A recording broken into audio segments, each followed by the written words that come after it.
आज ही Doubtnut app download करें। Doubtnut पर होगा अब आपके सभी मैथ्स, केमिस्ट्री, फिजिक्स और बायोलॉजी डाउट्स का सफाया। बस अपने क्वेश्चन की फोटो खींचो, उसे क्रॉप करो और तुरंत वीडियो सॉल्यूशन पाओ। Download now.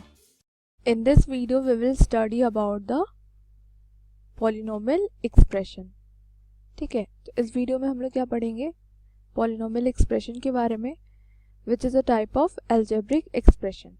ठीक है, तो सबसे पहले इसकी डेफिनेशन जानते हैं कि polynomial expression की डेफिनेशन क्या होती है। ठीक है, तो ये होता है डेफिनेशन ऑफ polynomial expression। वो क्या होता है, an expression which consists of only variable and that involves only the operation of addition, subtraction, multiplication and non-negative integral exponents of the variable। ठीक है, इसका मतलब क्या हुआ कि कोई भी एक्सप्रेशन, ठीक है, जो सिर्फ वेरिएबल कंसिस्ट करता है और कांस्टेंट भी कंसिस्ट करता है, ओनली वेरिएबल एंड कांस्टेंट, यहाँ पे कांस्टेंट भी होगा, कांस्टेंट एंड वेरिएबल, तो वो एक्सप्रेशन जो सिर्फ कांस्टेंट और वेरिएबल कंटेन करता है, कंसिस्ट करता है, और वो जो कांस्टेंट और वेरिएबल का कॉम्बिनेशन जो होता है वो किससे कनेक्टेड होता है, ये एडिशन से कनेक्ट होता है, सब्ट्रैक्शन से होता है, मल्टीप्लिकेशन से होता है, और जो वेरिएबल की पावर होते हैं वो कभी भी निगेटिव नहीं होनी चाहिए, हमेशा पॉजिटिव में होना चाहिए और हमेशा इंटीग्रल वैल्यू में होनी चाहिए। जैसे हम लोग एग्जाम्पल लेते हैं, मान लो 3x² है plus 5xy minus 2y² plus 3ab minus 2a²। तो अगर हम लोग यहाँ पे देखें तो इसमें कांस्टेंट भी है और वेरिएबल भी है। कांस्टेंट कौन कौन से है, 3, 5, 2, 3, 2, और वेरिएबल क्या है, x², xy, y², ab, a²। ठीक है, और प्लस माइनस एडिशन और सब्ट्रैक्शन से सारे टर्म्स कनेक्टेड हैं। ठीक है, और यहाँ पे अगर हम लोग देखें जो वेरिएबल की पावर है वो क्या है, हमेशा इंटीजर में आएंगी और कभी भी ये फ्रैक्शन वैल्यू में नहीं आएंगी, हमेशा इंटीजर में आएंगी और हमेशा पॉजिटिव होगी। ठीक है, जैसे x की पावर 2 है तो ये इंटीजर भी है, ये वैल्यू x की जो पावर में वैल्यू है वो इंटीजर है और नॉन निगेटिव है, मतलब निगेटिव वैल्यू नहीं है। तो ये कंडीशन अप्लाई होना चाहिए, तभी ये एक्सप्रेशन जो होगा वो क्या होगा, पॉलिनोमियल एक्सप्रेशन। ठीक है, तो सिमिलरली दूसरा एक्सप्रेशन चेक करते हैं। तो ये सारे टर्म्स अगर हम लोग देखें तो प्लस माइनस एडिशन और सब्ट्रैक्शन से कनेक्टेड है और मोर देन 3 टर्म्स हैं।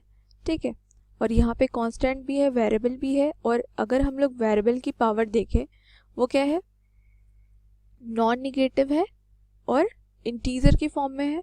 तो ये क्या हो जाएगा, ये हो जाएगा पॉलिनोमियल। अब हम लोग दूसरा एक्सप्रेशन देखेंगे। दूसरा एग्जाम्पल लेते हैं, मान लो हमारे पास गिवन है 7x की power 3/2 minus 5√x plus ax²। तो अगर हम लोग देखें, इसे हम डिटरमाइन करना है कि ये पॉलिनोमियल है कि नहीं। यहाँ पे कंडीशन क्या थी कि non negative integral exponents of variable. ठीक है, हमेशा नॉन निगेटिव होना चाहिए और इंटीजर की फॉर्म में होना चाहिए। बट यहाँ पे देखें तो वेरिएबल की पावर क्या है, फ्रैक्शन वैल्यू में है, इंटीग्रल वैल्यू में नहीं है। यहाँ पे अगर हम लोग देखें x की पावर 1/2 है, ये भी फ्रैक्शन वैल्यू में, इंटीग्रल वैल्यू में नहीं है। तो यहाँ से हम लोग कह सकते हैं कि ये जो एक्सप्रेशन होगा वो क्या होगा, पॉलिनोमियल नहीं होगा, it is not a polynomial, क्योंकि यहाँ पे जो पावर है वो इंटीग्रल वैल्यू में नहीं है, वो फ्रैक्शन वैल्यू में है। ठीक है, इंटीजर नहीं है, ये फ्रैक्शन और डेसिमल वैल्यू में है। तो डेसिमल वैल्यू में यानी ये जो एक्सप्रेशन वो पॉलिनोमियल एक्सप्रेशन नहीं है। ठीक है, फिर अगर हम लोग तीसरा एग्जाम्पल लेते हैं, मान लो 8x² minus 12y² plus 7xy। तो ये हमें डिटरमाइन करना है, और एक और टर्म्स ले लेते हैं, माइनस 2x² प्लस 3xy²। तो हमें डिटरमाइन करना है कि ये पॉलिनोमियल है कि नहीं। तो अगर हम लोग यहाँ पे देखें, ये कांस्टेंट भी प्रेजेंट है, वेरिएबल भी प्रेजेंट है, और जो कांस्टेंट और वेरिएबल है वो कनेक्टेड है प्लस माइनस साइन से, अलजेब्रिक मतलब फंडामेंटल ऑपरेशन से कनेक्टेड है, माइनस प्लस साइन से। और यहाँ पे देखिए वेरिएबल की पावर जो भी टर्म्स है वो क्या है, इंटीजर की फॉर्म में है।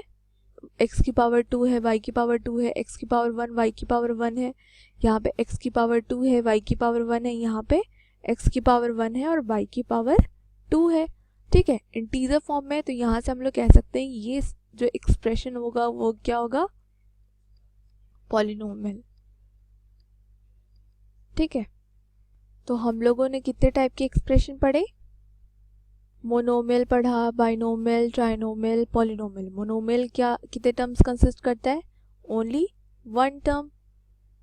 बाइनोमियल 2 टर्म कंसिस्ट करता है, ट्राइनोमियल 3 टर्म कंसिस्ट करता है, और पॉलिनोमियल कितने टर्म्स कंसिस्ट करता है, मोर देन 3 टर्म। ठीक है,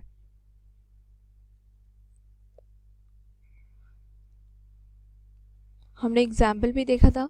फॉर एग्जाम्पल 3x 2y 17, ये सारे जो होंगे वो मोनोमियल होंगे। सिमिलरली बाइनोमियल के केस में देखें तो 3x plus 2y 2 term consist कर रहा है, तो यानी ये बाइनोमियल है।